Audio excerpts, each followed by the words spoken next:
show me all the blueprints. It's a huge success. I came across a really, really interesting business opportunity. Beyond the Blueprints. Hi, it's Cailey Heaps on Beyond the Blueprints. Today we are speaking with Suzanne Cohon, who is one of the most amazing women I know and an absolute powerhouse. She helped bring big brands to Toronto, such as the NBA, Bumble, Centurion Card, Laura Piano, Casamigos, and the list goes on.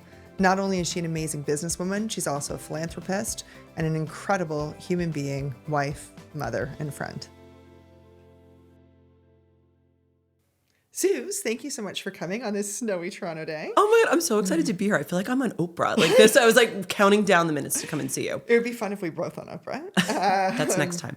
So today is with Suze Cohon. Suze is a dear friend. I was thinking about it this morning. We've known each other since the girls were 8 years old, and they're now almost 19. Oh. I know. And when I first met you, I saw you at Branksome Hall.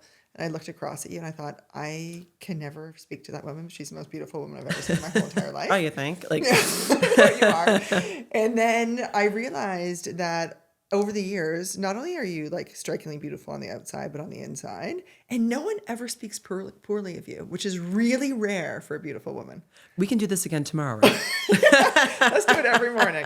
But I think it's a testament to who you are. So as I've gotten to know you and Marky, it is very apparent that not only are you genuine philanthropists in everything that you do, but you're also just very caring friends. So let's go back in time and talk about, we heard Marky tell us a little bit about when you met, but let's hear it through your lens. Okay, well, Mark told you how we met, and that really it was interesting because I was living in New York and like from Long Island, diehard New Yorker, and I thought I would, live like my last dying days in the city. Met Mark, fast and furious, start dating, and within a few months, he brought me to Toronto to visit and meet his parents. And I came to the city and I was like, this is kind of nice. Like the streets were clean, no horns. We had an amazing time. Then we went from the city, we went up to his family farm, which was in Mulmer, and it was magical. It was the most beautiful place, the most beautiful September weekend. And I think his timing was absolutely perfect because I was hooked. Oh, yeah, he got it. Oh, yeah. And so we were living in the city. We get engaged. He gets a job opportunity to come up to Toronto. And he's like, well, what do you think? Like, do you want to make this move? And at the time, I thought, I was living in the city. He was living in the city. We were living very independent lives. Yeah. But I thought maybe if we took the plunge and came up to Canada and made this big move, it'd be really nice to forge a life together. Oh, nice. Which is exactly what we did. However, we moved in January. It was literally like this out. Oh God. And then all of a sudden I like walked into the house and I was like, what are we doing here? I'm like, go retreat. But, it was a bit of a bumpy start. Per se, it was really difficult to make friends, and moving here, one of the big things, and we can talk about this from a professional perspective, that I realized is that, I thought marrying a Canadian, being an American, moving to Canada, they're just going to like high five me and be like, welcome. Welcome, yeah. Yeah, and that's not the case. Like it's a full process. It took me 2 years to go through all of the steps through immigration and that to receive my permanent residency. So, and sorry to interrupt you, did you find Torontonians welcoming to you? I found it's interesting because Mark hadn't lived in Toronto for 16 plus years. Yeah. Once he left for university, he stayed and he traveled around. So, his friends all stayed together. Their wives all knew each other. Yeah. So like there was already like a fabric like that had been created, and we were more interlopers at that point. Got it. Yeah. So it was a difficult first few months to kind of like break through and just start meeting people. Yeah. That's maybe why you are who you are though, because you're the most welcoming person in Toronto. You're like the giant hug that brings everyone together. So maybe it's based on your experience coming. Yeah. Like honestly, I mean, also I was young and naive, but for me, the way I felt, I was like, I didn't think that was ever going to change, and which it did dramatically. So don't get me wrong, but absolutely. Anytime somebody moves to Toronto, I'm like, let me take you for lunch. Let me show you around, whatever I can do. You're a great connector of people. Yeah, I love it. It's And fun you're a for me. powerhouse. So that's the other thing I thought about is you're a powerhouse in your own right. You've started an incredibly successful firm, ASC. Marky's a powerhouse in his world. Mm-hmm. How does that power balance work in your household? Well, sometimes it doesn't. Yeah. No. It's great. We're in very, very different fields, but I think that we are each the chairman of the other's board. Yeah. nice And, way to put it. for Mark, he runs everything by me. And he has a very independent life professionally, personally, but we're very, very connected and always on the same page. And same for me. I run everything by him, business ideas, concepts. And we have a very open dialogue, which I think helps us both because we come from very different perspectives. He's an extroverted introvert and I'm an extroverted extrovert. Yeah, you so, the way we look at things are through very different lenses, and it works. We complement each other. It's true. I was reading about the Michelangelo effect recently, and you guys truly are that relationship where you're constantly wanting to better each other, which you don't see very often. You guys are champions for each other, which is beautiful. Yeah, and I think on a number of levels, we're just so, God, it sounds cheesy, but committed to really making our lives the best they can be. And also too, we have a daughter right now, Mimi and Parker, right? Yeah. They're great friends. And, at 19 years old, that's a formative time. And I really want, not just for us, but for our daughter to see what a healthy dynamic looks like. Yeah. And that it's not all about yes, please, and thank you. There are debates, there are discussions, there are arguments. But at the end of the day, that if you really take the time and talk about it, you can always come out the other side. Definitely stronger. And you invest the time. That's one of the 1000%. things I worry about. So as you know, you were the first person I told I was getting divorced as we were going on a COVID walk. And you were like, yeah, I know. There was no surprise, which is funny. But I do worry about that. And my kids not having that example of a strong bond. But thankfully they see it in our group of friends. I think I'm the only divorced person. But they see it through other people now, which is nice. But I think, listen, just because it doesn't work doesn't mean it's not successful. Yeah. Do you know what I mean? I think it takes a lot to say listen, we've exhausted everything and now this Sure is the did. best. Yeah. But this is the best for our family. I get that. Yeah. And they're good kids. They have They're each amazing. other. Our little crew is the best. Yeah. Okay, so talk to me about your business. So you started ASC, you built an empire. Well, I'll tell you a little bit about, funnily enough, how I got there. Yeah. So, like I said, moved from New York, moved to Toronto, didn't know a soul, pretty much in every way, shape, and form. Yeah. So through Mark and family friends and that, I ended up meeting this young guy, Galen Weston Jr. Yeah. And we were introduced, and he wanted to meet me because coming from New York, I was familiar with Soho House, which was still fairly new, it was early days, and was curious my thoughts about it, blah, blah, blah. He, at the time, had just bought a building, 600 King Street West. Yeah. And that he was modeling to make a club similar in style as Soho House, which was then named the Spoke Club. And he partnered with his sister, with Lana, and another gentleman, Mike Shore. But when we started chatting, he wanted to start establishing the founding membership base for the club. It was a great club. It was a great club. Yeah. In the early days, it was a great club. It was fun. Yeah. So basically, we started talking. My background was in sales, and I'd moved here, and he really liked the fact that I had this sales background. I had a knowledge of what this club will become. Yeah. But at the same time, I didn't know a soul. So he asked me if I would be interested in working on a project to help build the first 400 members of the club. Amazing. So I was like, I need something to do. I mean, look at it outside. What else am I doing?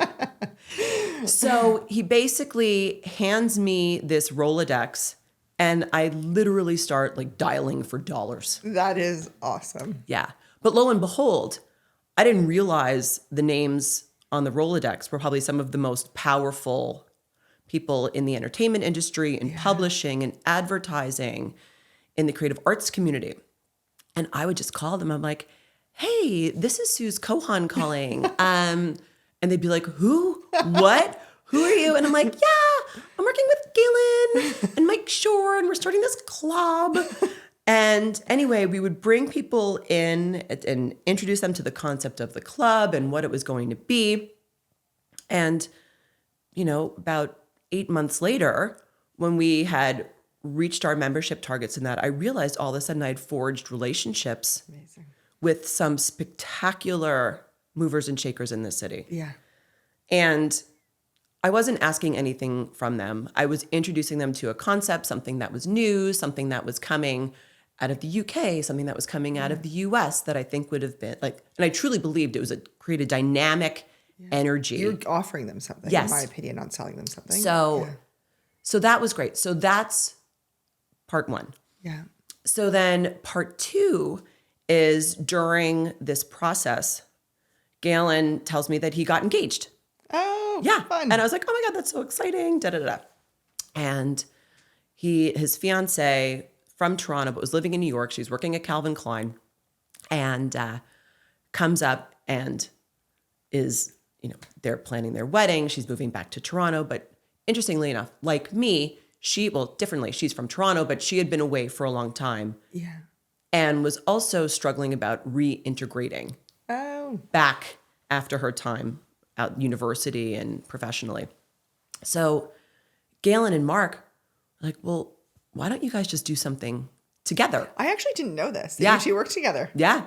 Oh, wow. So the two of us sat down and we said, listen, like no harm, no foul. We both invested $5 Yeah.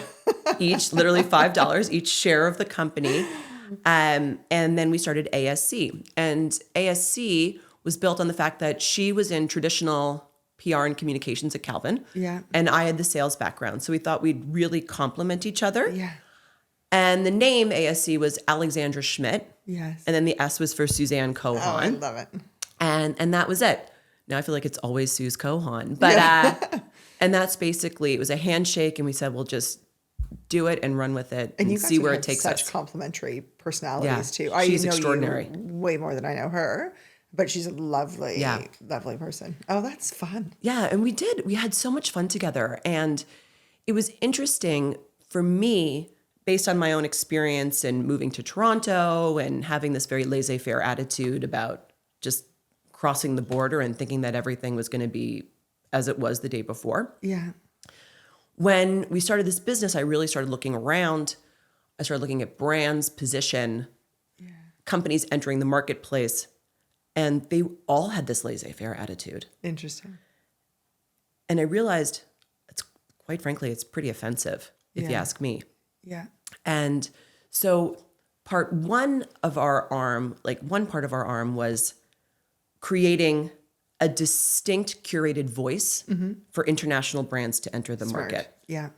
And I could speak from experience. So I could really talk to them about what it was like for my personal journey coming here. And consumer products. consumer are products. so different here than the States. And it's not or just the consumption of them is. totally. Yeah. And one of our first big accounts was a Centurion card. We launched the Centurion card in Canada and then kind of snowballed from there. Yeah. And then the other arm of the business was also talking to Canadian brands and businesses and making sure that they had a bit more bravado and they weren't so demure. Because you Very have to, topical right now yes, as we're going to fight again. Yeah. So to really, it's one thing, to be quiet and reserved, but, you have to make a bit of noise to let the community know that you're out there and what you're capable of doing. And Toronto then versus Toronto now, what are your thoughts? It's wild. I mean, drastically different, I would think. Drastically different. What year did you move to Toronto? I moved here in 2002. Okay, so now Been here 23 years. 2025. Yeah. I mean, it's interesting because when certain brands, Burberry, Max Mara, like when Centurion Card launched, when they were coming Saks Fifth Avenue, it was a big deal. Yeah. And the Canadian market was excited, but also a bit like, are they going to like stomp all over local businesses in that? And they haven't. They haven't. They complement each other. But now, interestingly enough, like my phone rings for companies like fighting to come in. Like there is like a deluge of brands wanting to come and set up shop here. That's actually very favorable, because I great. feel as a city that we're economically a little bit unstable right now. So for big brands to want to be here makes me happy. Yeah, definitely. And from a lifestyle perspective, living in Toronto now versus then? Oh, I mean, I've always loved it. Yeah. But I think, 23 years later, like, I mean, the city's like totally morphed and changed. I mean, it's always been cosmopolitan, but now 1,000 times more so. Yeah. We've caught up on the restaurant scene for sure. Oh, big time. Yeah. Like the restaurants are amazing. The shopping's amazing. The neighborhoods are so special. I mean, I have friends to this day who come here, my friends from New York and they are like, wait, you live in downtown Toronto, like walking distance from the epicenter of everything, in a home with a ravine where it's quiet. I'm like, sure do. And your best friends are all close My best friends are all right there. Yeah. So, okay, when your friends come from New York for a day, what do you tell them to do to get the best out of Toronto? This is topical for me because I have someone coming from Spain today. So what do I do? Well, I was thinking about that. So, I mean, if it was, okay, I'll tell you what I normally do. If it was my day, like I reside in Rosedale, just a few blocks from here. I would grab my coffee from Beaumont. I would go for a huge walk. I'd walk right up Yonge. I'd go through South Hill into Forest Hill. I'd go to Whataburger. Oh, yes. Okay. I love the Whataburger Totally load up on Whataburger. Yeah. You You're gotta such fight a New the crowds. Yorker. It's so good. It's so delicious. So New York, yeah. And I tell all my New York friends, I'm like, they like trump any New York bagel experience. Oh, it's good. the best. Okay. Go do that. So I feel like that's a good walk. That's a different direction than I would have thought to go, to be honest. No. Yeah. I feel like it's like offsetting credits, right? Like I can have my bagel and my coffee and the whole thing. Yeah. Come back. And then definitely, like I think like Bloor Street is such like, it's just bragging rights. Yeah. Quite frankly. So do a little Bloor Street walk. If I want to do like more of like a Tony afternoon, I would do lunch at Holt's Cafe. Oh, yeah. There's a phenomenal art scene. Mm-hmm. So whether it's, it sounds kind of, I love the Power Plant. I sat on the board of the Power Plant Contemporary Art Gallery. So if there's a great exhibition, I think to be on the water, I think a good to idea. see, it's phenomenal. And then, of course, before dinner, cocktail in my living room because it's my favorite room in the world. Your house is phenomenal. I love my house. Well, thank you for that. Oh, you're that's welcome. all due to you. I didn't give it to you, but, but it is a special house. And, for dinner, it depends. It depends. Like I think that there are so many like classic, tried and true restaurants in this city. So, Barbarian Steakhouse, I think is like Aaron's a gem of a human. First of all, he's amazing. Yeah.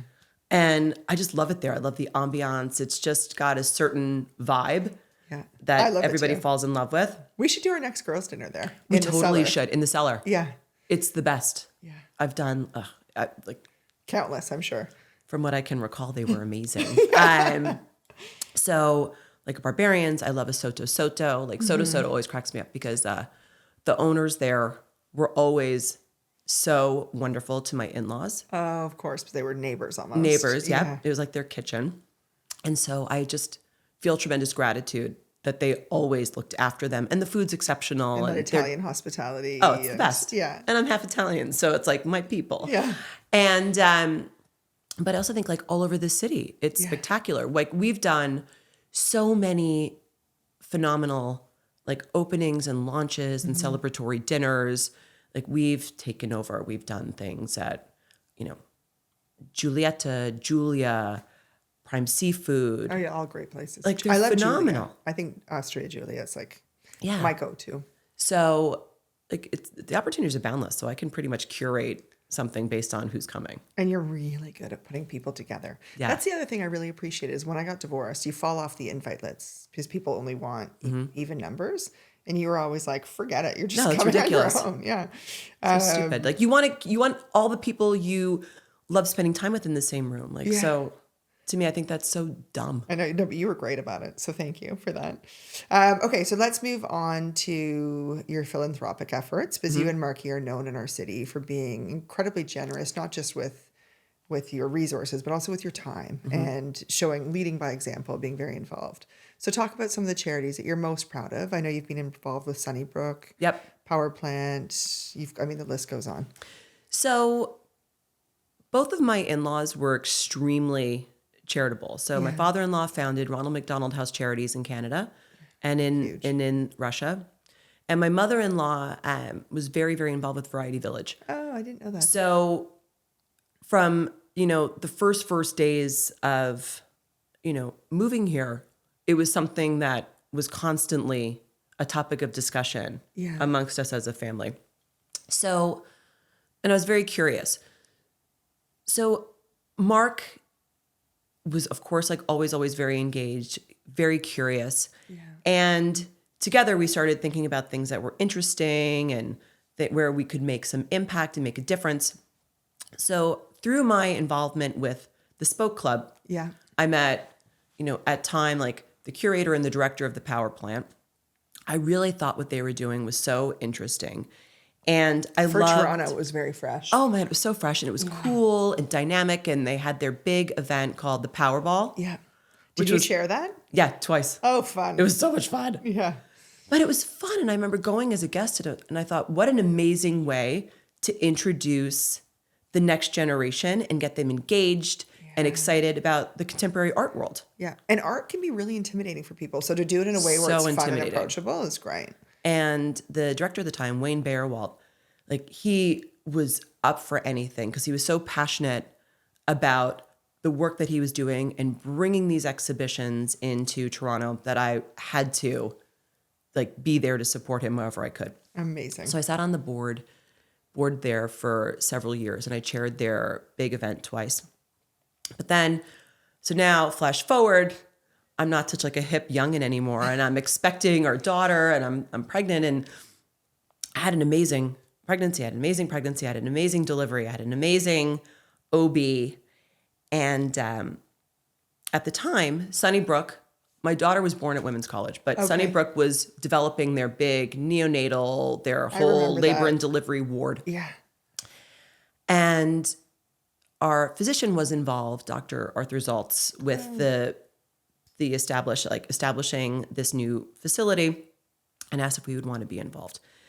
And I thought to myself, during my pregnancy, everybody scares the crap out of you. Yeah. Oh, do they ever? They tell you the worst stories. Just talking about it, my heart's even. Oh, yeah. Yeah. And I just remember being like pregnant and terrified, and everybody's like, I had the worst delivery ever. Yeah. And my labor went for 87 days. And you're like, wait, 82 stitches. What? Like, and then I had Parker, and it was like this really amazing experience. And I remember talking to Dr. Zaltz, and I'm like, sign me up because I want to share my story. Oh, good for you. Yeah. Yeah.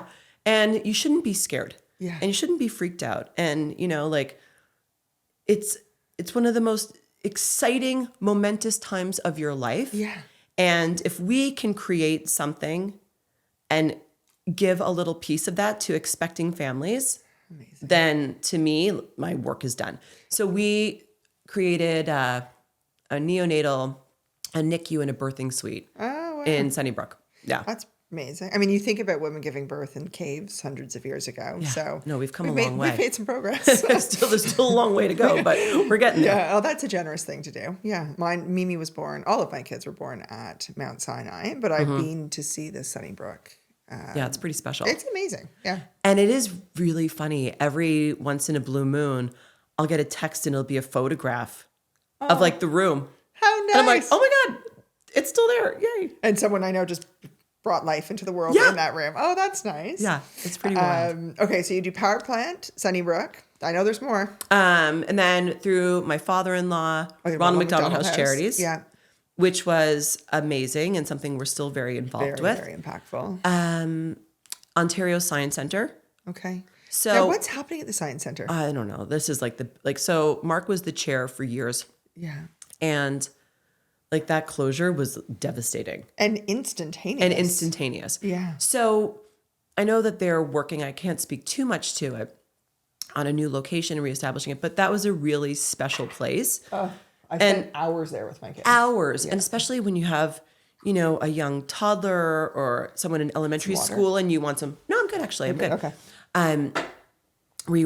Where like on a day like today, where you want them to have a place to run around and be curious and discover new Got things. their hair to stand up on end. So and the science center.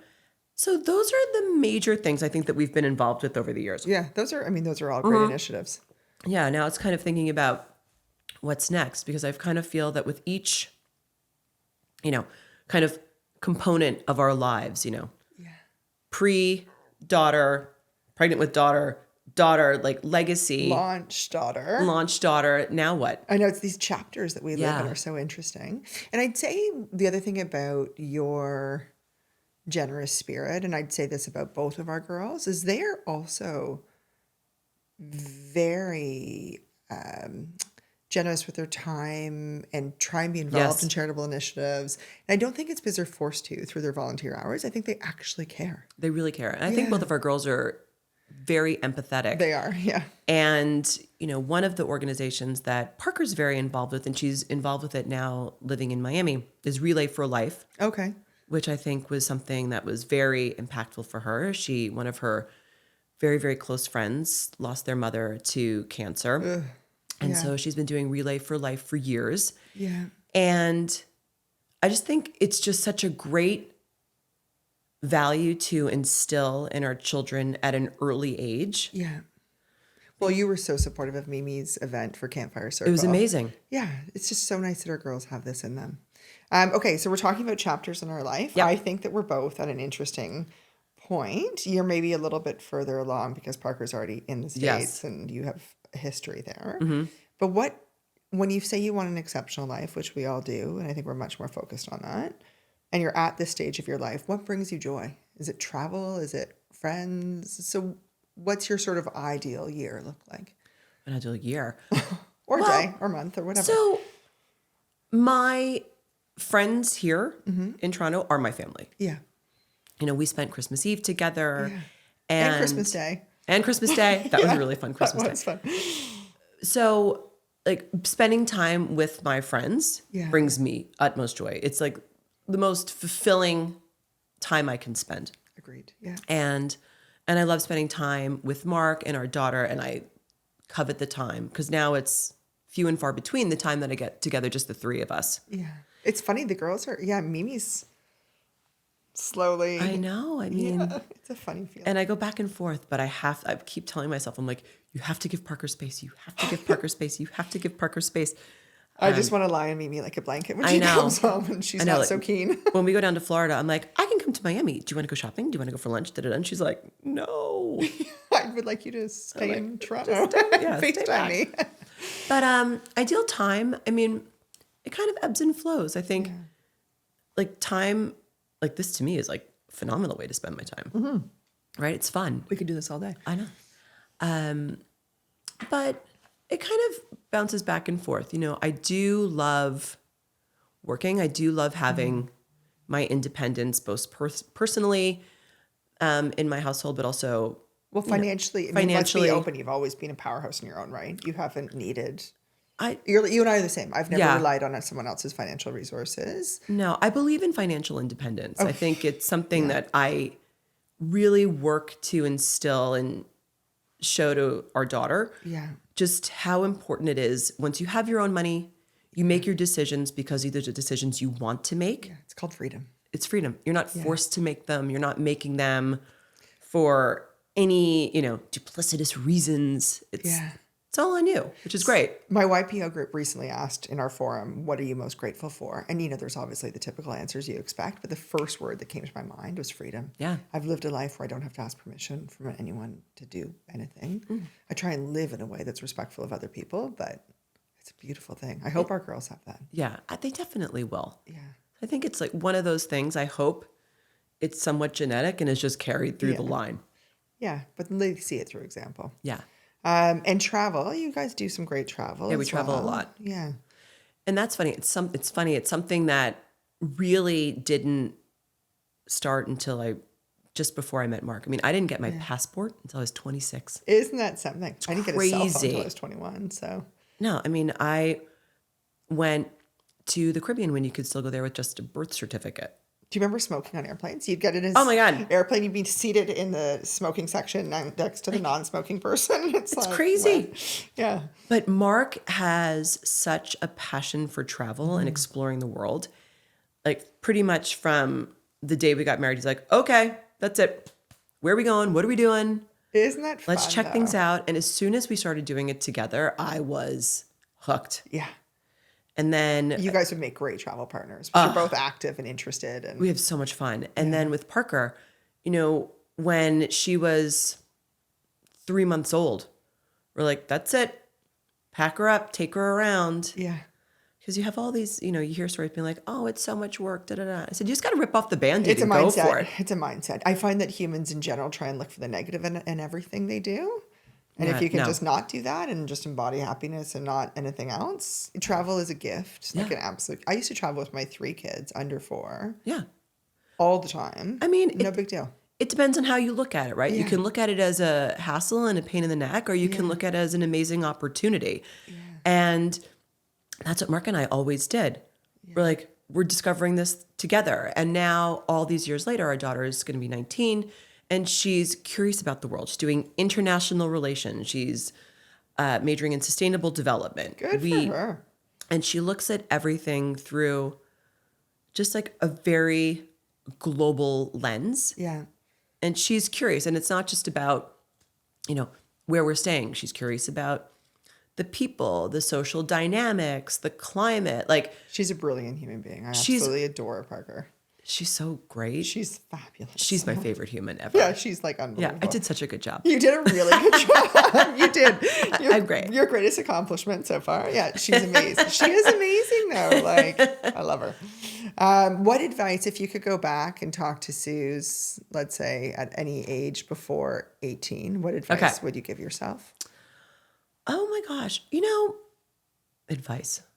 I don't know, because I wouldn't want to give myself direction that would eventually sway me from being here. Fair. You know what I mean? Like, That's a beautiful testament to your life.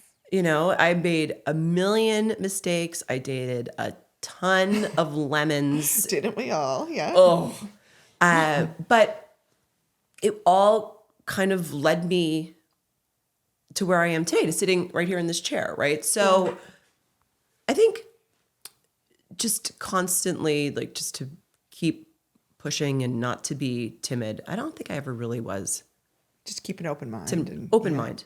I have learned that the biggest piece of advice that I wish I had thought of when I was younger was that who you choose to partner with in life is the most important decision you'll make ever. Yeah. Can we just rewind to 1990 something? I know exactly. Be like, but then again, we wouldn't be here today. I know, it's true. And my Right? children are phenomenal. And I don't dislike my ex-husband. I just mean it would be nice to have, what you guys have. No, it's coming. Oh, yeah. Right, like today. Yeah, like today, like at 2 p.m. 2 p.m. Here we go. Okay, so when you have free time, so I know you're a big reader because we're in a book club together. Yep. So you like to read. Do you prefer fiction or nonfiction? Fiction. Yeah, me too. It's like much easier. Except I escape. did read the biography of Catherine the Great, Okay. which read like the best soap opera Really? ever. Oh my God, it's amazing. Should we do that for book club? As we need That's a pretty book? good. Okay. And she is like, talk about a boss. Oh, Like, yeah. Well, she was like, really. yeah. Yeah. I just read Many Lives, Many Masters, I think is the title, or it's Many Masters, Many Lives. It's one or the other. And it's all about past lives and how each life informs I would read you. that. It's honestly fascinating. I would totally read that. It's nonfiction, and it's a mental health specialist, I guess a psychologist in West Coast, U.S., who was treating a woman, and she would keep going through hypnosis, her past lives. Wild stuff. Anyway, I'll lend it to you. Okay. Tash lent it to me, so it's Okay. doing its rounds right now. And I know you like to dance, because I've been on many a dance floor with you. It's so much fun. It I mean, I'm is. not good at it, but I love it. I would say you're good at it. I remember your birthday party. I'm not going to throw That was a numbers great around. party. Yeah, you're good Oh, at no, it. no. I'm on the wrong side of 50. Like, You look like you're the person I was with at that party.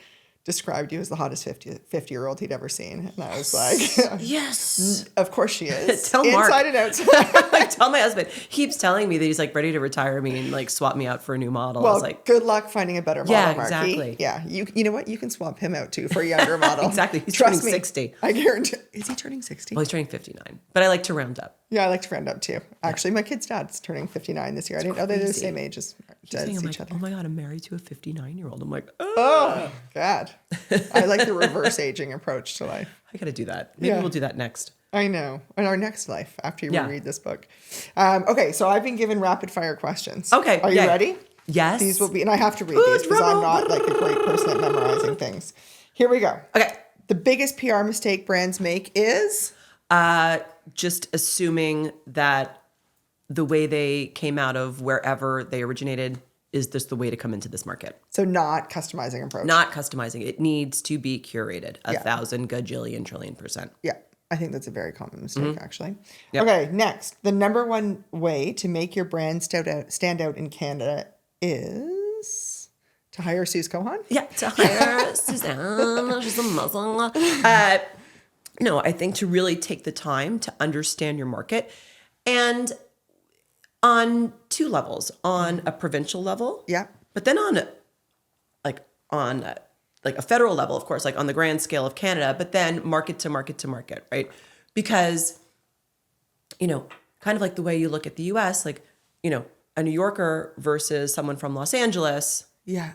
different markets, right? Versus Miami or Chicago, I mean, the way we are in Montreal Yeah.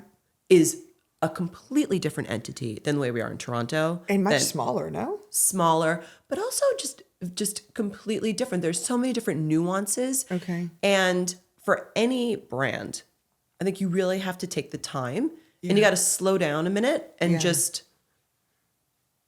take the time to understand the culture, the people, the market, Yeah. and then enter in. It is so nuanced. I mean, we study Yeah. it every time we enter a new market because Yeah. we're in expansion mode. It's so important. But I would think that there's only really 3 markets, maybe 4 in Canada: Toronto, Vancouver, Montreal, and maybe Calgary. Calgary, yeah.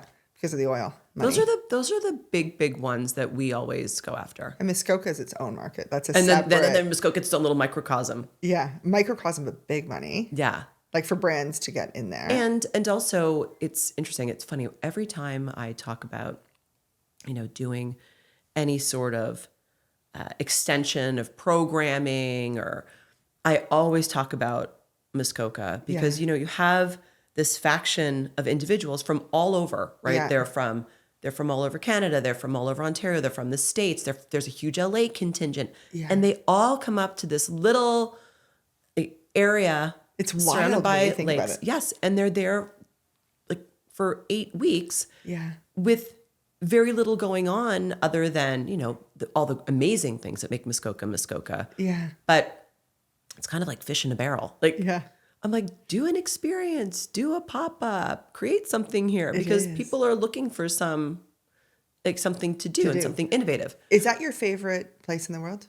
Oh my God, I love it. Your place there is so special too. But we did do I love my cottage up in Muskoka. You've been there. I stayed there. I absolutely loved it. You have to come back. And I love that it's as we're speaking, people are going to be picturing a giant estate house. And I'm like, it's not. It's this beautifully curated and designed, cozy, Cozy and amazing spot. I'm actually going there after this. Are you really? Yeah. Oh, so you guys go up in the winter now? Go up in the winter. Fun. Yeah. Just, you know what, on like this time of year, it's just nice to be out and in nature and the lake is frozen, so you can go walking for a couple hours. Like Do you our dogs run cold plunge? amok. Do you cold plunge? No, that's No, Mark does. That's up to him. That's a him thing. I'm like, it's cold. So Muskoka or Palm Beach? Oh, Muskoka. Yeah, interesting. Yeah. Muskoka or Saint Tropez or St. Bart's or some beautiful, hot, French influenced place. No, you know what?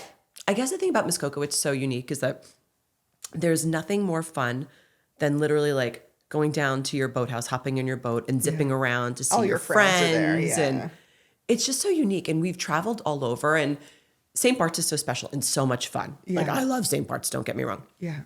But I've never found a summer community, like Muskoka. When we were living in New York, I swore, lived and died by the Hamptons. Yeah. and by Shelter Island. And I was like, ugh. And that's how you met Amagansett. Marky, like out in that area somewhere. Yeah. Yep, out in Amagansett at a total dump in a parking lot. Good things come worked. from, yeah. Turns out that's okay. Yeah. But Muskoka is that community. Your fabriceers, your Muskoka friends Yes. too. Yeah. Which I love. Yeah. Which is great. Okay. Sorry. I digressed as I do. Toronto is one of the best cities for business because. Well, I still think there's so much opportunity Yeah. for businesses and brands to come into this market. Mark was chairman of this organization. I think he might have talked to you about it when he was here, called Toronto Global. Yes. And it was all about really speaking to global businesses and talking to them about the opportunities that are here within the Greater Toronto region. Yeah. And, it was spectacular to see how many major international businesses and brands are coming into. They did a great job of bringing tech here. And like Amazing. Shopify, Google, everything. Yeah, it's wild. And we're on sale. Like for Americans, Canada's 50% off, just FYI, for anyone who wants to come shopping for homes or anything. Yeah. 50% sale right now. Yeah. Oh my gosh, well, hopefully not much longer. But I think there's still so much opportunity here. Yeah. And it's not a saturated market. Yeah. Like there's still the opportunity for brands to come in and really resonate with the community, make great connections here. Agreed. Okay, next. The thing about PR that nobody talks about is... It is a service-based job. You are always working for the client. Yeah. And, you see, in so many ways, you see these great parties and these great events and these luxury brands and all this media coverage, and you see all these influencer posts on social media.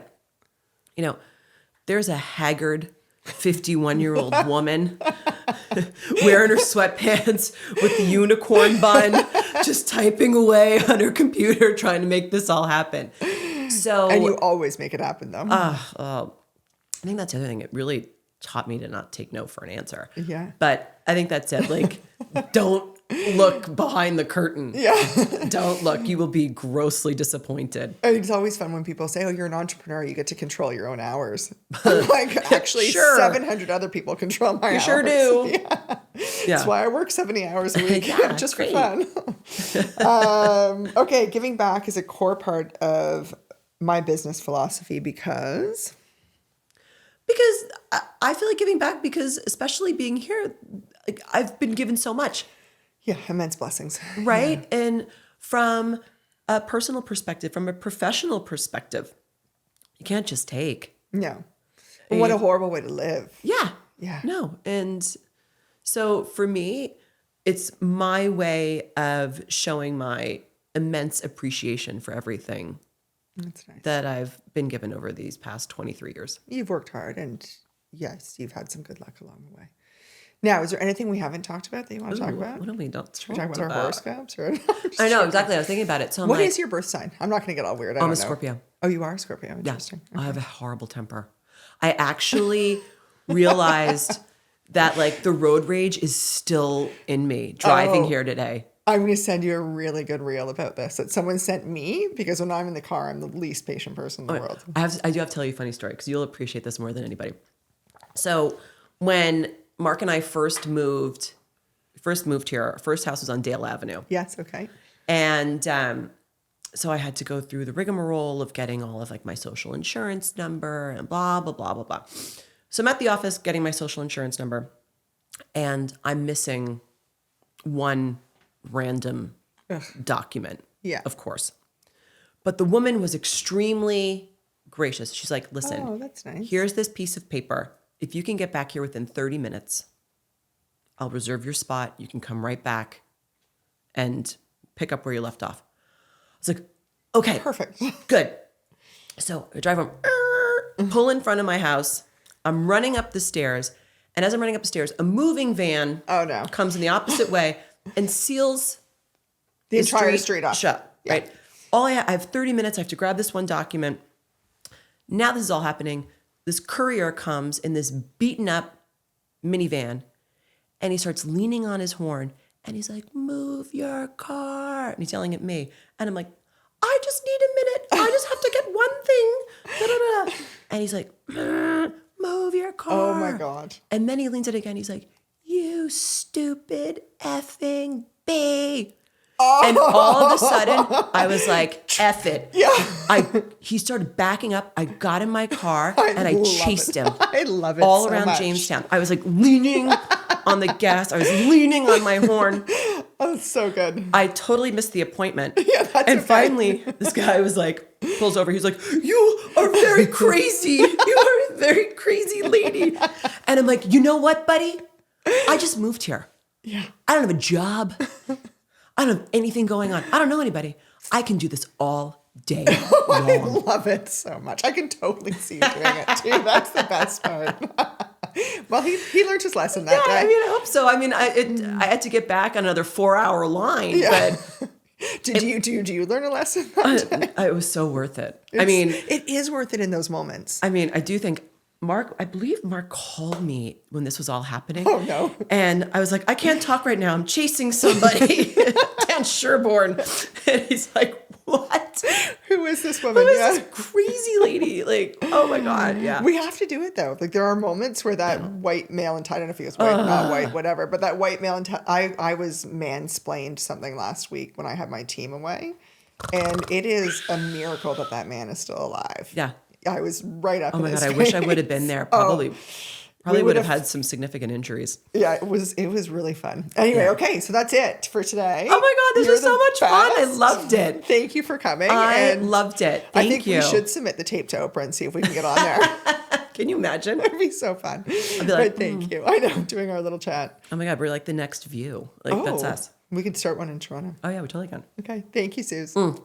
What an honor. I've loved this. This is so much fun. So good. And I love guys. that it came about dinner with you and Marky.